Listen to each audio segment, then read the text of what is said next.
ஏன் காய்கறி மல்லிகை ஜாமான்லாம் வீட்டுல தீந்து போச்சுங்க. இன்னும் கொஞ்சம் தான் மல்லிகை ஜாமான் இருக்கு. அதனால காய்கறி மல்லிகை ஜாமான் ரெண்டுமே நம்ம போயிட்டு வாங்கிட்டு வந்துடலாங்க. ராதா, நேத்து நீ காய்கறி இல்லன்னு தான் சொன்ன, இன்னைக்கு மல்லிகை ஜாமானும் இல்லன்னு சொல்ற. எல்லாம் வீட்டுல தீர்ற வரைக்கும் கம்முன்னு இருப்பியா? டிவில வேற நாளையில இருந்து 3 நாளைக்கு மழைன்னு சொல்றாங்க. வா, நம்ம சீக்கிரமா போயிட்டு எல்லாத்தையும் வாங்கிட்டு வந்துடலாம். ஆமாங்க, நியூஸ் கேட்டதுனாலதான் எனக்கு கொஞ்சம் பயமா இருக்கு. நம்ம வீடு வேற தண்ணி வர்ற இடத்துல இருக்கு. மழை அதிகமா வந்துட்டா என்ன செய்யறது? நம்ம இப்பவே எல்லாத்தையும் வாங்கி வைக்கணும்ல, அதனாலதாங்க சொல்றேன். மல்லிகை ஜாமும் காய்கறி இல்லன்னு சொல்றியே, அதிகமா தண்ணி வந்துட்டா சிலிண்டர் வண்டி நம்ம தெருவுக்கு வராது. அதனால சிலிண்டர் புக் பண்ணி வாங்கிட்டியா இல்லையா?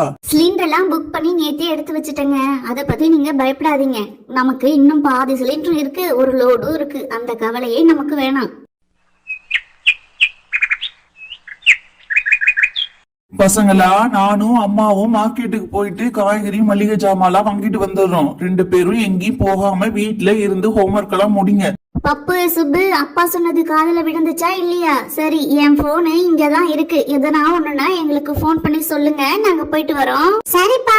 அம்மா, நாங்க எங்கேயும் போக மாட்டோம், இங்கதான் உட்கார்ந்து எழுதுவோம். எங்களுக்கு நிறைய ஹோம்ஒர்க் இருக்கு. அதனால நாங்க வீட்டை நாங்க எங்கேயுமே போக மாட்டோம். நீங்க போயிட்டு வாங்க.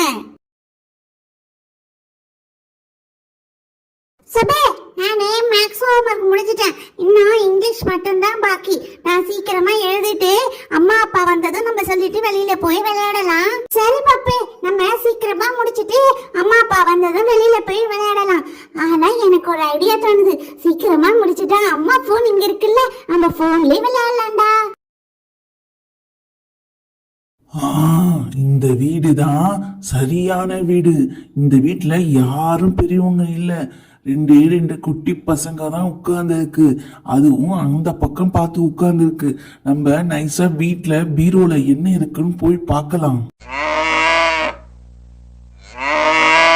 பரவாயில்லையே, இந்த வீட்டுல உள்ள பெரியவங்க நம்ம கஷ்டப்பட்டு பீரோவை திறக்கணும் அப்படின்னு பார்த்தா அழகா திறந்தே போட்டு போயிருக்காங்க. சரி, நம்ம இப்ப அதுல என்னதான் இருக்குன்னு பார்ப்போம்.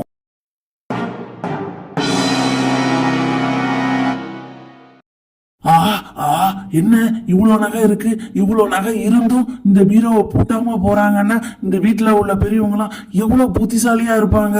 அடாடாடாடா. ஏன் லட்சுமி, அங்க பெட்ரூமை பார்த்து